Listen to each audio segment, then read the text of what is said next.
Ate tukuletedde fertility solutions zogendo bango olaba kiki ekireetera omukyala obutazaala oba omwami obutazaala. Bannago olina ekisama kyo kiri eyo era ekisajja kyolabira ddala kikoze buli kimu olina kiwa buwi mwana.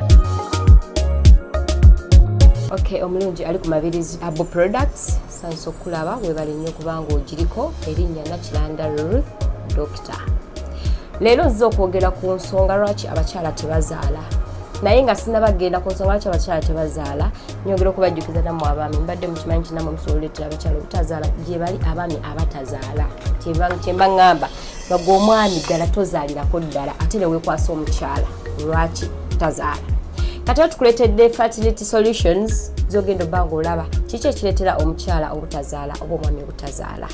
Kitegeera obadde okimanyi omukyala obeera ku family planning fena tukimanyi kino si kyambu si kyaki omukyala bw'obeera ku family planning nyongera okujjukiza okuzaalako kubeera kutono nnyo ddala ate wagera beera omukyala agamba nze nedda musawo Ruth munnange nze sibeerako ku family planning naye era ki naye era okuzaala kugaanyi era sitiri wabeerawo ensonga endala kino kyo tekyewalika abakyala tulwala nnyo infections n'abaami namwe infections mubeera nazo naye ne mwekwasa era abakyala naye lwaki abaami abasinga ensonga ezimu muzikyukira waffe oli naafuna obuzibu nagamba ono mukazi naye nga namwe ekituufu abaami namwe gye muba mugenda tewaba walungi abakyala infections zo nga zo zitusumbuwa nnyo nolabira ddala omukyala nga abonaabona aboyaana olwa infection omusajja ekyo nakyo kituleetera naffe okola ki okubanga okuzaala kwaffe kutono mukwano gwe nobeera n'ogamba yiyi sibeera family planning ate infection tosobola kungamba mbu nno tekulumangako awo olimba tosobola kungamba mbu tolumwanga ku infection ekisooka tugenda mu biyiga ebyenjawulo obeera oyingidde ekibuga oyingidde egindi ogenze ku ttooyi ate teweewaale olina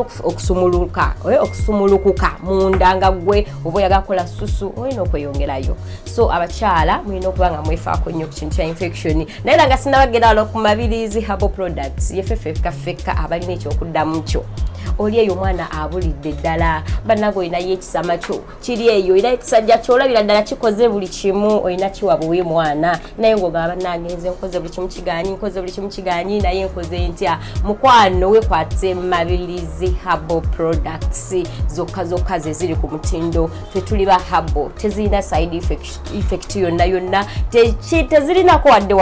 ogenda kuba gwe ojja bulungi mu counseling ne tukwasaganya bulungi fe balina okugamba kakati eno package gyogenda okunywa egenda twala ebbanga bweriti myezi 6 ku myezi 8 myezi 3 kisinziira gwe nga gwe hormones zo zikola zitya ate babeera n'abalala nagamba yi nze nga bigaanyi ate n'olaba n'omulala naga abinkoledde. Mind you, we have different hormones. Okitegeera tulina hormones ez'enjawulo ekiviirako ddala abakyala obutazaala bannanga abakyala abamu oli atuuka n'agamba ndoza kangende nejjeko stress kangende nywa ekyenge kangende nkole bwe nti mukwano excess alcohol can also cause kati gobeerayo gwe ng'olaba omwenge kyekyokuddamu kyo nga kyolina okunywa ng'ogamba nze kanywa omwenge kanywe ngangayire kubanga omwana abuze stress nina nyingi my friend my baby my bubu my sweetheart bambi don't omwenge omungi nawo guleetera omukyalo obutazaala gwe n'ofuba gamba yiye buli kimu kikoze kaakati nekireetera omukyalo omulala obutazaala osobola bbanga oli awo tulaba periods zo kitegeera periods kubanga wobeera olwedde ogenze mu periods ate n'olaba nga tokyaziraba kubanga buli otuga mu periods hormones zaffe ziraga nti no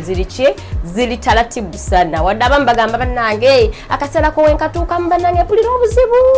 weewaawo obulira obuzibu naye manya oli healthy very healthy obeera bulungi nnyo buli wotuuka mu mwezi gonoga okay zino ennaku 5 zakwewaayo kugenda buki kulaba June mukwano gwange obeera oli healthy obulungi nnyo naye ate era still ate wezisuuka weziyitirira periods tugeze tozivaamu guno omwezi ogugenzeemu ate oyingidde n'omulala okyalimu tova mu periods ekyo nakyo kyennyini it can also cause kikozingira ddala okubanga omukyala olubuto togenda kulufuna naye solution ki bado tubayitedde solution jangu ku Mabirizi Herbal Products tufune ku namba y'essimu 07477 0353 njiddamu 0747 ogenda tufuna feka aba Mabirizi Herbal Products banji batunze nolaboli go just try us tugezeeko bugezo gambe okay kale gamba kimu kangende ngezese bugezesa kubanga kyemmanyi otambudde okoye abakyala mutambudde nnyo abaami mutambudde nnyo naye abaami nammwe mugezeeko okwerowoozaako gwenze olowooza omukazi atazaala naye nga naawe waako mwennyini tokola ki tozaala jangu wano ku Mabirizi Herbal Products tulina ebyokwewunda by'abakyala n'eby'abaami bingi tetugagamba mbu tuli ku bakyala bokka nammwe abaami tubalowoolerezaako ddala gwe jangu tuwa ensongayo buzibu ki bw'olina biki by'oyitamu gwe wane newokkawoka ku Mabirizi Herbal Products wetugenda okubanga tukuyambira kuba ku namba y'essimu 0747720353 abakyala tulina okuzaala timu kuzaala bane tuzaalire ddala tubeere n'abasajja baffe ng'olabira ddala bannange omusajja yeetaaga ki ka bebi tokaaba